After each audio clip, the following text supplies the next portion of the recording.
ఇప్పుడు 4 అక్షరాల గణాలు. ఇందులో 3 నల, నగ, సల.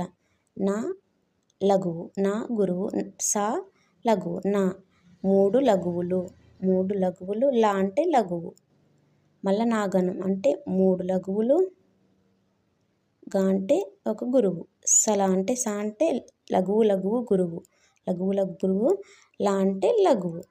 ఇవి 4 అక్షరగణాలు. ఇప్పుడు ఇంద్రగణాలు 6 నల, నగ, సల. ఇవి 3 4 అక్షరగణాల నుండి తీసుకున్నవి. భరత 3 అక్షరాల నుండి తీసుకున్నవి. నల అంటే లఘువు లఘువు లఘువు లఘువు. నగ అంటే లఘువు లఘువు లఘువు గురువు. సల అంటే లఘువు లఘువు గురువు లఘువు. ఈ భరత గురువు లఘువు లఘువు.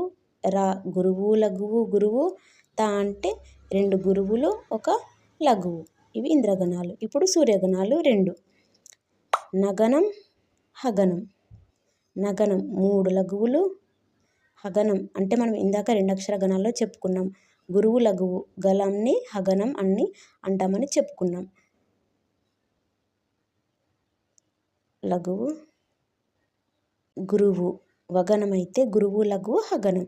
ఇవి 2 సూర్యగణాలు. చంద్రగణాలు 14. ఇదన్నమాట ఛందస్సు గురించి జనరల్ బేసిక్స్. ఈ ఛందస్సు మీరు తెలుసుకున్నారంటే టెట్ పరీక్షలో ఎటువంటి క్వశ్చన్ వచ్చినా కూడా మీరు ఆన్సర్ చేయగలరు. ముందుగా గురువు లఘువులు గుర్తించుకొని ఆ తర్వాత గణ విభజన చేసి అది ఏ పద్య పాదము మీరు గుర్తించుకోవచ్చు. ఎటువంటి క్వశ్చన్ వచ్చినా కూడా మీరు ఈజీగా ఆన్సర్ చేయవచ్చు. మీరు ఒక ఫార్ములా గుర్తుంచుకోవాలి. ఆ ఫార్ములా ఏంటంటే యమాతరాజ బాణస లగం. ఈ మతరాజ బాణసలకం గుర్తుంచుకున్నారంటే ఎటువంటి క్వశ్చన్ అయినా చేయొచ్చు. మీకు ఇదే కాకుండా ఇంకొకటి చెప్పాలి. అదే ఫస్ట్ ఇలా ప్లస్ వేసుకోవాలి. దాని తర్వాత ఇలా ఇంటూ వేసుకొని ఇక్కడ పైన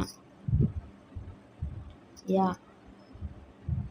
మా తా రా జ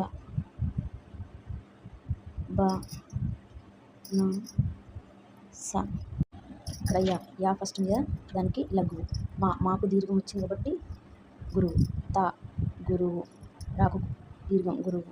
జా ఎటువంటి దీర్ఘం రాలేదు కాబట్టి లఘువు. మళ్ళీ గురువు. ఇక్కడ లఘువు, ఇక్కడ లఘువు. తర్వాత లగం ఉంది. లగం.